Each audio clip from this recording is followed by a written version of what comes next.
باب الاستغفار والتوبۃ الفصل الاول عن ابی ہریرہ رضی اللہ تعالیٰ عنہ قال قال رسول اللہ صلی اللہ تعالیٰ علیہ وسلم واللہ انی لاستغفر اللہ واتوب الیہ فی اليوم اکثر من 70 مرہ رواہ البخاری۔ ابو ہریرہ رضی اللہ تعالیٰ عنہ نے فرمایا کہ رسول اللہ صلی اللہ علیہ وسلم نے ارشاد فرمایا، بے شک میں اللہ تعالیٰ سے توبہ و استغفار کرتا ہوں 70 مرتبہ سے زیادہ روزانہ، یعنی روزانہ میں 70 مرتبہ سے زیادہ توبہ و استغفار کرتا ہوں۔ وعن الاغر المزنی رضی اللہ تعالیٰ عنہ قال قال رسول اللہ صلی اللہ تعالیٰ علیہ وسلم انہ لیغان علی قلبی وانی لاستغفر اللہ فی اليوم 100 مرہ۔ رسول اللہ اغر المزنی رضی اللہ تعالیٰ عنہ کہتے ہیں کہ رسول اللہ صلی اللہ تعالیٰ علیہ وسلم نے ارشاد فرمایا کہ میرے دل پر پردہ پڑ جاتا ہے، یعنی something covers my heart and I make استغفار daily 100 times۔ اوکے، علماء کرام کہتے ہیں کہ رسول صلی اللہ علیہ وسلم کے دل پر کیسے پردہ پڑ سکتا ہے؟ How it is possible that there should be a curtain on the heart of Prophet Muhammad صلی اللہ علیہ وسلم؟ اولیاء کرام اور علماء کرام جواب دیتے ہیں کہ اصل میں یہ پردہ رسول کے بعد رسول کی امت سے جو غلطیاں ہوں گی وہ احوال، وہ حالات رسول کو بتایا جاتا ہے، جس کی وجہ سے رسول اللہ صلی اللہ علیہ وسلم امت کے احوال سے رنجیدہ ہو جاتے ہیں اور انہیں ایک دکھ محسوس ہوتی ہے، لہٰذا اس رنجیدگی اور اس دکھ کو انہوں نے یغانو سے تعبیر فرمایا ہے کہ میرے دل پر پردہ پڑ جاتا ہے، یعنی کہ میرے دل میں دکھ درد واقع ہوتا ہے اپنی امت کی احوال جان کر۔ اوکے، وعنہ قال قال رسول اللہ صلی اللہ تعالیٰ علیہ وسلم یا ایھا الناس توبوا الی اللہ فانی اتوب الیہ فی اليوم 100 مرہ۔ رسول اللہ صلی اللہ علیہ وسلم نے فرمایا، اے لوگو، خدا اللہ تبارک تعالیٰ سے توبہ کرو، بے شک میں روزانہ 100 مرتبہ توبہ کرتا ہوں۔ وعن ابی ذر رضی اللہ تعالیٰ عنہ قال قال رسول اللہ صلی اللہ تعالیٰ علیہ وسلم فیما یروی عن اللہ تبارک و تعالیٰ انہ قال یا عبادی انی حرمت الظلم علی نفسی وجعلتہ بینکم محرما فلا تظالموا یا عبادی کلکم ضال الا من ہدیتہ فاستہدونی اہدیکم یا عبادی کلکم جائع الا من اطعمتہ فاستطعمونی اطعمکم یا عبادی کلکم عار الا من کسوتہ فاستکسونی اکسوکم یا عبادی انکم تخطئون باللیل والنہار وانا اغفر الذنوب جميعا فاستغفرونی اغفر لکم یا عبادی انکم لن تبلغوا ضری فتضرونی ولن تبلغوا نفعی فتنفعونی یا عبادی لو ان اولکم وآخرکم وانسکم وجنکم کانوا علی اتقى قلبی رجل واحد منکم ما زاد ذلک فی ملکی شیئا یا عبادی لو ان اولکم وآخرکم وانسکم وجنکم کانوا علی افجر قلبی رجل واحد منکم ما نقص ذلک من ملکی شیئا یا عبادی لو ان اولکم وآخرکم وانسکم وجنکم قاموا فی صعید واحد فسألونی فأعطیت کل انسان مسألته ما نقص ذلک مما عندی الا کما ینقص المخیط اذا ادخل البحر یا عبادی انما ہی اعمالکم احصیها علیکم ثم اوفیکم ایاہا فمن وجد خیرا فلیحمد اللہ ومن وجد غیر ذلك فلا یلومن الا نفسہ، رواہ مسلم۔ اوکے، دیکھو اس حدیث کے اندر کہتے ہیں، ابو ذر رضی اللہ عنہ فرماتے ہیں کہ رسول اللہ صلی اللہ علیہ وسلم فرمایا، اور یہ حدیث قدسی ہے، یعنی رسول اللہ صلی اللہ علیہ وسلم اللہ تعالیٰ سے رپورٹ کر رہے ہیں۔ اللہ تعالیٰ کہتا ہے اے میرے بندو، میں نے ظلم کرنا، کسی کے اوپر زیادتی کرنا حرام کر دیا ہے اپنے نفس پر، اور اس زیادتی کو میں نے تمہارے اوپر بھی حرام کر دیا ہے، بس آپس میں تم کسی ایک دوسرے پر ظلم نہ کرنا۔ اے لوگو، اے میرے بندو، تم سب کے سب گمراہ ہو سوائے ان کے جنہیں میں نے ہدایت دی ہے، بس تم مجھ سے ہدایت مانگو، میں تمہیں سیدھی راہ بتاؤں گا، ہدایت دوں گا۔ اے میرے بندو، تم سب کے سب بھوکے ہو سوائے اس کے جسے میں نے کھلایا، بس تم مجھ سے کھانا مانگو، میں تمہیں کھانا دوں گا، میں کھلاؤں گا۔ اے میرے بندو، تم سب کے سب برہنہ ہو، all of you are bare, clothless۔ اے میرے بندو، تم سب کے سب برہنہ ہو سوائے اس کے جسے میں نے کپڑا پہنایا، بس تم سب مجھ سے کپڑے کا مطالبہ کرو، میں تمہیں کپڑا پہناؤں گا۔ اے میرے بندو، تم سب کے سب روزانہ روز و شب گناہ کرتے ہو، اور میں تمام گناہوں کو معاف کر دیتا ہوں، بس تم مجھ سے اپنی گناہوں کی معافی مانگو، میں تمہیں معاف کر دوں گا۔ اے میرے بندو، تم سب مجھے تکلیف نہیں پہنچا سکتے، اگر پہنچا سکتے تو تم ضرور مجھے تکلیف پہنچاؤ گے، اور نہ ہی تم مجھے نفع پہنچا سکتے، اگر پہنچا سکتے تو تم ضرور مجھے نفع پہنچاتے۔ اے میرے بندو، اگر تم سے پہلے والے اور تمہارے بعد آنے والے تمام انس و جن کی اچھائیوں کو ایک بہت ہی متقی شخص کے دل میں ڈال دیا جائے، تب بھی میرے ملک میں میری بادشاہت میں ذرہ برابر بھی تھوڑی سی بھی زیادتی نہیں ہو سکتی۔ اے میرے بندو، تمہارے سے پہلے اور تمہارے بعد آنے والے تمام انس و جن کی برائیوں کو ایک بہت ہی برے آدمی کے دل پر رکھ دیا جائے، یعنی اس کے اندر ڈال دیا جائے، پھر بھی اس کی برائی سے میری بادشاہت میں ذرہ برابر بھی کمی نہیں آئے گی۔ اے میرے بندو، تم سے پہلے اور تمہارے بعد آنے والے تمام انس و جن کسی جگہ پہ کھڑے ہو کر مجھ سے مطالبہ کریں، اور میں تمام انسان کے مطالبات کو پورا کر دوں، پھر بھی میرے پاس جو کچھ ہے اس میں ذرا بھی کمی نہیں واقع ہوگی، سوائے اتنا کہ ایک سوئی کو سمندر میں داخل کیا گیا اور نکالا گیا تو جس قدر اس کی نوک پر پانی ہوگا اسی قدر میرے خزانے میں کمی واقع ہوگی۔ اے میرے بندو، یہ سبھی کے سب تمہارے اعمال ہیں جسے میں محفوظ رکھتا ہوں، اور اس کے مطابق میں تمہیں اس کا بدلہ دیتا ہوں۔ تو جس کسی کو اچھائی ملے، یعنی جس کسی کو بدلے میں اچھائی ملے تو اسے چاہیے کہ وہ اللہ کا شکر ادا کرے، اور جس کو اچھائی نہ ملے، اچھائی کا برعکس ملے، تو وہ صرف اپنے نفس کو ہی ملامت کریں، کسی اور کو ملامت نہ کریں۔ وعن ابي سعيد الخدري رضي الله تعالى عنه قال قال رسول الله صلى الله تعالى عليه وسلم كان في بني اسرائيل رجل قتل 99 انسانا ثم خرج يسأل فأتى راهبا فأسأله فقال أله توبة؟ قال لا، فقتله وجعل يسأل فقال له رجل ائتي قرية كذا وكذا فأدركه الموت فناء بصدره نحوها فاختصمت فيه ملائكة الرحمة وملائكة العذاب، فأوحى الله إلى هذه أن تقر بي وإلى هذه أن تبعدي،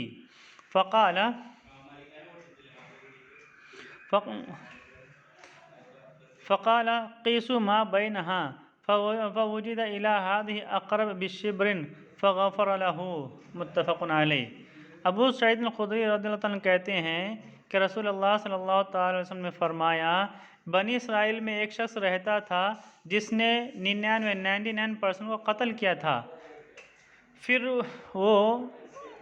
گھر سے باہر نکلا توبہ کی تلاش میں، یعنی توبہ کرنے کے لیے باہر نکلا، تو اس نے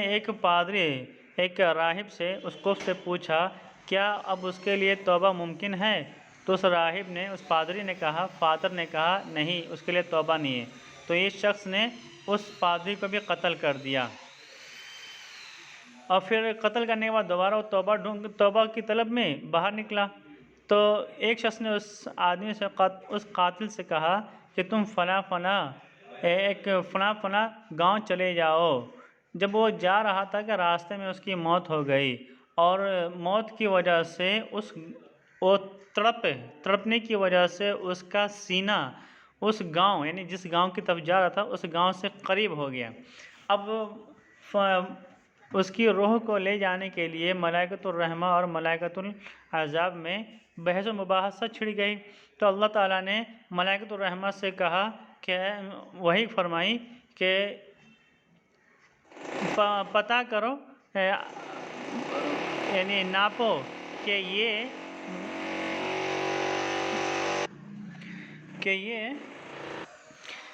کہ اندازہ کریں کہ یہ اس گاؤں سے قریب ہے یا اس گاؤں سے دور ہے۔ یعنی اللہ تعالیٰ نے کہا، وہی فرمائی ملائکۃ الرحمہ کو کہ ناپے کہ اس کا جسم جس جگہ جس گاؤں کی طرف جا رہا تھا اس سے قریب ہے، اور یہ جس جگہ سے آ رہا ہے اس سے دور ہے یا نہیں، پتہ لگانے کے لیے۔ تو انہوں نے کہا کہ آپس کے درمیان اس کا وجود، جہاں پہ جس کی باڈی پڑی ہوئی ہے، اس کی باڈی کو ناپا جائے کہ یہ کس گاؤں سے قریب ہے، کس گاؤں سے دور ہے۔ اگر یہ توبہ کے گاؤں سے قریب ہے تو ملائکۃ الرحمہ لے جائے گا اس کی روح کو۔ اگر اس کی باڈی جس بستی سے نکلا تھا اس بستی کے قریب ہے تو لہٰذا اسے ملائکۃ العذاب اس کی روح کو لے جائے گا۔ تو فوجد الی ہذہ اقرب بشبر، تو ناپنے کے بعد پتہ چلا کہ اس قاتل کا جسم اس نیک لوگوں کی بستی سے ایک بالشت قریب تھا، پس اللہ تعالیٰ نے اس کے گناہوں کو معاف فرما دیا۔ متفق علیہ۔ وعن ابی ہریرہ رضی اللہ تعالیٰ عنہ قال قال رسول اللہ صلی اللہ تعالیٰ علیہ وسلم والذی نفسی بیدہ لو لم تذنبوا لذهب اللہ بکم ولجاء بقوم یذنبون فیستغفرون اللہ فیغفر لهم، رواہ مسلم۔ ابو ہریرہ رضی اللہ تعالیٰ عنہ فرماتے ہیں کہ رسول اللہ صلی اللہ تعالیٰ علیہ وسلم نے فرمایا، بخدا اس ذات کی قسم جس کے ہاتھ میں، جس کے قبضے میں میری روح ہے، میری نفس ہے، اگر تم گناہ نہ کرو گے تو اللہ تعالیٰ تمہیں ہلاک کر دے گا، اور ایسی قوم کو پیدا فرمائے گا جو گناہ کرے گی اور خدا سے مغفرت مانگے گی، اور اللہ تعالیٰ ان کو معاف فرما دے گا۔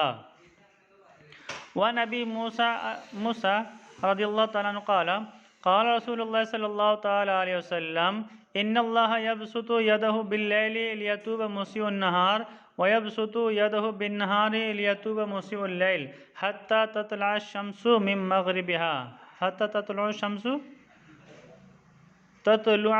من مغربها۔ ابو موسیٰ اشعری رضی اللہ عنہ کہتے ہیں کہ رسول اللہ صلی اللہ علیہ وسلم نے فرمایا، بے شک اللہ تعالیٰ اپنے دست قدرت کو دراز فرماتا ہے رات میں، تاکہ جنہوں نے دن میں گناہ کیا ہے وہ توبہ کر لے، اور اللہ تعالیٰ اپنے دست مغفرت کو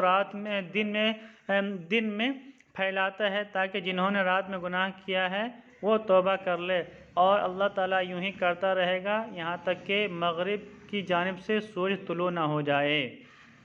وعن عائشہ رضی اللہ تعالیٰ عنہ قالت قال رسول اللہ صلی اللہ تعالیٰ علیہ وسلم ان العبد اذا اعترف ثم تاب تاب اللہ علیہ۔ عائشہ رضی اللہ تعالیٰ عنہ فرماتی ہیں کہ رسول اللہ صلی اللہ تعالیٰ علیہ وسلم نے فرمایا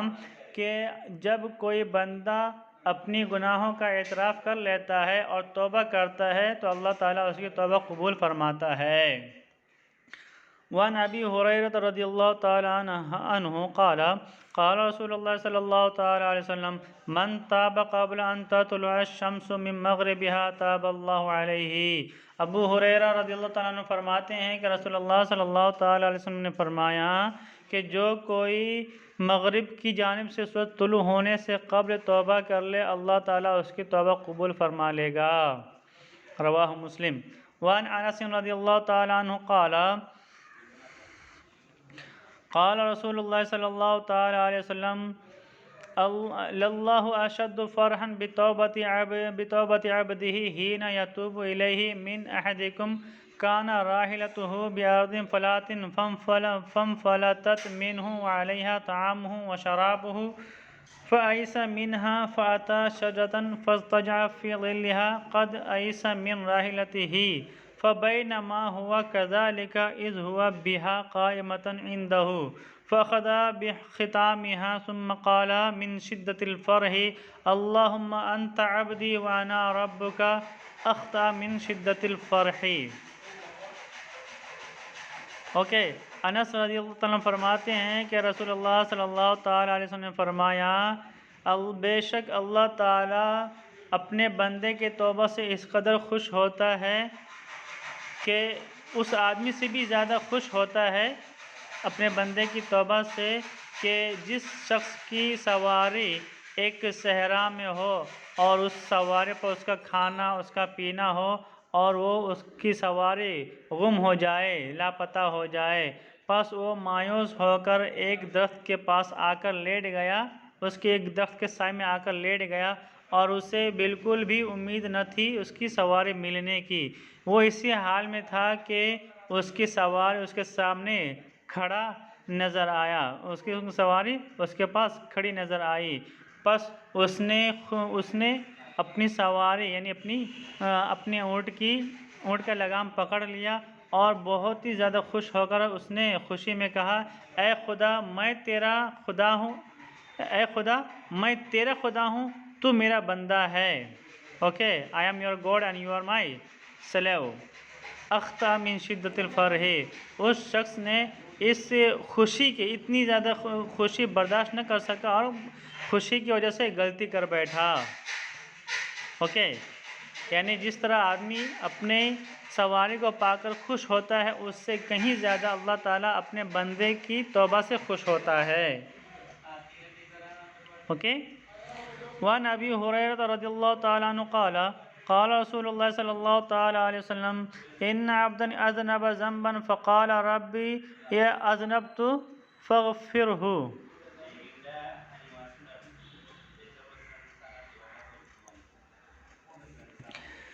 ان عبدا اذنب ذنبا فقال ربی اذنبت فاغفرہ فقال ربه علم عبدی ان له ربا یغفر الذنب ویأخذ به غفرت لعبدی ثم مکث ما شاء اللہ ثم اذنب ذنبا قال ربی اذنبت ذنبا فاغفرہ فقال علم عبدی ان له ربا یغفر الذنب ویأخذ به غفرت لعبدی ثم مكث ما شاء الله ثم أذنب ذنبا قال ربي أذنبت ذنبا آخر فاغفره لي فقال علم عبدي أن له ربا يغفر الذنب ويأخذ به غفرت لعبدي فليفعل ما شاء. متفق علیہ. ابو ہریرہ رضی اللہ تعالیٰ عنہ نے فرمایا کہ رسول اللہ صلی اللہ تعالیٰ علیہ وسلم نے ارشاد فرمایا بے شک کسی بندے نے کوئی بندہ جب گناہ کرتا ہے اور کہتا ہے اے خدا میں نے گناہ کیا ہے پس تو مجھے معاف فرما دے، تب اللہ تعالیٰ کہتا ہے کیا میرے بندے کو یہ بات پتہ ہے کہ اس کا ایک رب ہے جو گناہ کو معاف کرتا ہے اور گناہوں کا مواخذہ کرتا ہے؟ تو لہٰذا میں نے اس کی گناہوں کو معاف کر دیا. یعنی میرے بندے کو پتہ ہے کہ اس کا ایک رب ہے جو گناہوں کو معاف کرتا ہے اور گناہوں کا حساب مواخذہ کرتا ہے. جب اس کو پتہ ہے لہٰذا میں اس کے گناہ کو معاف کرتا ہوں. پھر وہ اللہ تعالیٰ جس قدر چاہتا ہے اتنے دیر تک گناہوں سے باز رہتا ہے. پھر اس سے ایک اور غلطی ہوتی ہے، کہتا ہے خدا مجھ سے غلطی ہوئی ہے بس تو اس غلطی کو معاف فرما دے. تو خدا دوبارہ کہتا ہے کیا میرے بندے کو پتہ ہے کہ اس کا ایک رب ہے جو گناہوں کو معاف کرتا ہے اور گناہوں کو مواخذہ کرتا ہے، لہٰذا میں نے اس کے گناہوں کو معاف کر دیا. یعنی اس کو پتہ ہے اس لیے میں نے معاف کر دیا. پھر خدا جس قدر چاہتا ہے اتنی دیر تک وہ گناہوں سے باز رہتا ہے. پھر ایک اور گناہ کرتا ہے اور کہتا ہے خدا میں نے ایک اور گناہ کیا ہے بس اسے معاف فرما دے. تو خدا تیسری مرتبہ یہی کہتا ہے کیا میرے بندے کو اس بات کا علم ہے کہ اس کا ایک رب ہے جو گناہوں کو معاف کرتا ہے گناہوں کا مواخذہ کرتا ہے؟ اگر پتہ ہے اسے پتہ ہے لہٰذا میں اس کے گناہ میں اپنے بندے کے گناہ کو معاف کرتا ہوں۔ فَلْيَفْعَلْ مَا شَاءَ، تو جا اے میرے بندے جا، جو کرنا ہے کرتا رہے، مگر اگر تجھے اس بات کا علم ہے کہ خدا معاف کرتا ہے گناہ کو اور خدا گناہ پر مواخذہ کرتا ہے تو معافی بھی مانگا کر۔ اس کے اندر یہی مفہوم چھپا ہے۔ فَلْيَفْعَلْ مَا شَاءَ کا مطلب کیا ہے؟ جا گناہ کرتا رہے نہیں، گناہ کرتا ہے تو گناہ کے بعد ضرور معافی مانگا کر، اللہ تعالیٰ معاف فرمائے گا انشاءاللہ۔